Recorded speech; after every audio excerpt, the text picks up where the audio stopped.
Hi,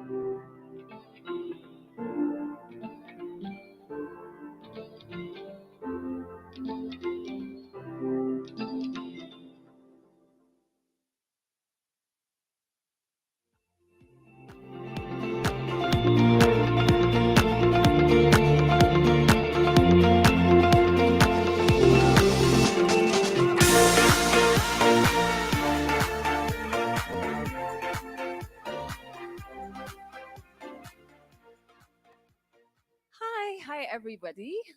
It's such an honor to be here. My name is Adelle Onyango, came all the way from Kenya, and the reason I'm here is for storytelling and to ensure that when we're talking about global issues like FP for All, we really center stories around them. Oh, and I'm Sarah Austin Janess, very happy to be here. I'm the executive producer of The Moth. And for any of you who don't know The Moth just turned 25 years old. I know, it's very hard to believe. And we've had over 50,000 people tell stories on stages with The Moth worldwide. We have a podcast called The Moth Podcast and The Moth Radio Hour. And we're just really delighted to be here with ICFP and the Bill and Melinda Gates Foundation. And we have a beautiful show coming up tomorrow. And speaking of stories, one of the storytellers tomorrow is Jasmine. My name's Jasmine. I'm a midwife working in Australia. And I'm lucky to be one of the 50,000. And we'll be presenting my story tomorrow night. So maybe we can start with the very beginning. When it comes to The Moth, when was the first time you heard of The Moth and how did you unlock the power of storytelling? I found The Moth through the podcast, which I've recently found a face to. And just fell in love. I was going on very long drives and just fell in love with these stories that were also relatable, of different people having such wildly different experiences and being able to really connect with all of these different people from around the world. And for me, it was via the Global Community Workshop that I randomly got an email about it. And I was like, this sounds interesting, storytelling. And at the time, I only had one leave day left where I was working. And I had to devise very interesting ways, cue fake doctor's notes to ensure that I made it to the Moth's Global Community Program. And I think one thing that changed for me is understanding that we all have personal stories, even when we think we don't, and how once you share the story, other people find themselves in your story. That connection is really, really powerful. And I don't know, for you, Sarah, having worked with The Moth all this time and helped so many of us unlock our stories, do you see that magic happening? I do, and I think that's why we have so many listeners of The Moth, and we hope to inspire many people to tell their own stories, because as someone is telling a personal story, you're all putting yourselves in that position. And we like to say it's kind of like you're driving a car and your passenger is the whole audience. And so everyone's thinking of the stories that relate to. And Adelle, I know that the stories that you shared with The Moth helped you in your own activism and advocacy. And can you say a little bit about that? Yeah, so when I got into, so unlike you, I didn't know anything about podcasting, but I went through the workshop and I just fell in love with storytelling. And at the time, I was a radio presenter in Nairobi. And when I went back to work, once I was not sick anymore, I realized that we were not creating a space for Africans to share their real, authentic, raw stories. And it added to my frustration at work. So I quit and I started my podcast called Legally Clueless, which in each episode, there's a different African sharing a story of their lived experience. And so it's funny how the ripple effect of me unlocking my own story that in the workshop had nothing to do with media, it was a personal story about navigating grief, unlocked this urge for me to create space to give Africans agency over their own stories. And I think that's really powerful. And maybe for you, your story tomorrow, Jasmine, obviously we want everybody to come and enjoy it. But what kind of was the experience going through the workshop? Did it unlock things for you? And now the story that we're going to hear tomorrow, did working on that also change or expand you in any way? I found since even just beginning the workshop, I began looking for stories everywhere that I went. And they're very, very easy to find. Once you start looking, they're just everywhere. And working in maternity, there's a long period of time when you're waiting for a very exciting event to happen. And in that 12 hours or so that you might spend with a family, you really get to know stories and learn more and more about what they're doing. And so I started connecting that back to the kind of storytelling that I'm hearing with the Moth, and hearing everybody's kind of different stories and how they all kind of connect together. And it really is the metaphor of somebody sitting in a car with you, or somebody sitting with you over dinner. It is just such an easy way to connect with people. I completely agree with you. And it's so funny when you mentioned that these stories everywhere. I remember once I started my podcast after the workshop with the Moth, I always have my recorder with me, and I was in a cab in Accra, and someone else was taking the cab with me, started telling me about his first night out in Accra and what he loved, and he was from South Africa. And I remember being like, yes. His name is Lebohang. And I remember being like, hold that thought, looking for my recorder and telling the driver, turn off the AC. Okay, start again. And it's funny, once you go to the workshop, you start to understand there are stories happening around us all the time, and for the Moth being involved in a conference such as this, I know this is not the first time, because we were together in Rwanda for this same conference. Why is it important for us to bring storytelling into these spaces? It's a great question. Well, I mean, everyone loves stories, but stories are universal. They're an equalizer. It's a way to bring a human touch to world issues that sometimes feel very out of reach. And so any great story, I was saying this earlier, is very much like a fingerprint. So you're always thinking, why can only I tell this story? So even if you think you've heard a story like that many times before, the storytellers are always looking for the details and the feeling and the scene building and the sense memory from their own personal lived experience, which make these stories really unforgettable. And they also make them a tool that people use to change hearts and minds. So we've seen people who are graduates of the Moth and using personal stories on the floor of the UN in very serious meetings that have everything to do with budgets and laws and reproductive rights and women's rights. And my hope is that stories will be used more and more to make change in the world.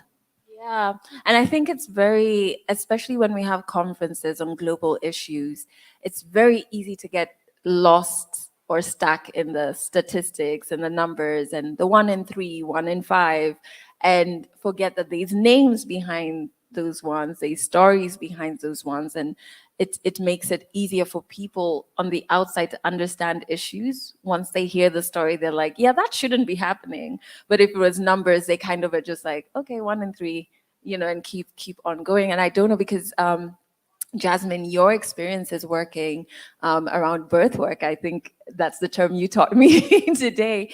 And do you feel that there is a need for more stories in that area to kind of shed light on the issues we need to fix? Absolutely. I mean, I don't think that mothers talk to their daughters about birth enough. I don't think that family planning in particular is something that should be foreign to anybody. Every single person who has been through these halls has had an experience with family planning that was personal to them, whether it was the first time that they had to purchase their own condoms, or the first time that they heard of a teenager getting pregnant, or anything like this. Everybody has had one of these interactions, and everybody has a story that they can share if they would like to. And I think we really need to destigmatize and just talk about it. And storytelling is one of the easiest ways to do that. I like that you bring up mothers, the conversation about childbirth, because I do know a lot of my friends and I are just like, we never knew this happens, or it's terrifying. Nobody told us this, and we're finding things out in like Twitter threads and be like, what happens to your teeth? Like, we never knew that. And so there is space for those stories. Floss when you're pregnant, everybody. Yeah. Floss when you're pregnant. And so for somebody who has never been to a Moth show, I can say it's very magical. It expands you in ways that you'd never expect. But what can people look forward to for tomorrow? Yeah, well, Moth stories are true. They're told without any notes. So we like to say that Moth stories are very much like a conversation with the audience, a dance with the audience. They're meant to be very much alive. So they're a little bit different every time you tell them. They're not memorized from a script. They're worked out a little bit ahead of time with a director like myself. Tomorrow we have 3 stories for you, plus a beautiful host story. So 4 stories in total. And there's a timekeeper who sits on stage who may play a single note if the story starts to go over 10 minutes. It's just kind of a fun little piece of the evening. But some Moth stories are very funny. I'm sure there are moments tomorrow night where you may laugh out loud. Some Moth stories are very serious. Most are a little unexpected. Every story involves some sort of change or transformation of the storyteller. These are moments in their lives that they will never forget, that they have some distance from now, and the experience has taken on a bit of a deeper meaning. So they're unforgettable nights. I mean, I love them, but I'm very biased. So but they're really exciting, very fun, really emotional. Everyone comes out of a Moth night with a different favorite story, which is also really fun to start conversation and talk about what you've heard and talk about some of the themes and issues that have been brought up through the course of the evening. Yeah, we just recently had the Moth main stage in Nairobi a week ago. And one of the stories, when you mentioned you might laugh at some of the stories, I'm still laughing at some of the stories from that main stage, which is around how one of the storytellers, Malesi, lost her phone on a date with a guy. And what was funny is that very many of us in Nairobi could relate with going on a date and ending up being scammed. And we're like, what is going on? But you'll find connection in those stories, and it expands you to a point of finding your own story as someone in the audience. There are very many times someone will be interested in the Moth and say, but I don't have a story. And I'm like, you think you don't have a story, but you have tons. And so what are you looking forward to most, Jasmine, tomorrow? I've found since knowing about the Moth and then since going through one of the workshops, I have been reflecting on different parts of my life in a very different way, because I'm now reflecting on them in a, like, what was the interesting piece of that? How did that change me? And what can I tell my friends about that? Because it's funny. Or because it's heartwarming, or because it's touching. And I do find that from other people's stories as well. What can I learn from their experience? Which I think is a very, very important lesson. And I'm excited to see tomorrow night. Hey, I'm looking forward to it as well. It's always great to share stories and to let people find themselves in your stories. Do we have any thoughts to wrap up? Yeah, one of the other things to note is that all of the stories told on all of the Moth stages around the world are recorded. And so we are recording tomorrow, and it will be really exciting if some of the stories do move on to the Moth podcast. So come tomorrow night, but also tune in, and maybe you'll hear a story that you heard at ICFP.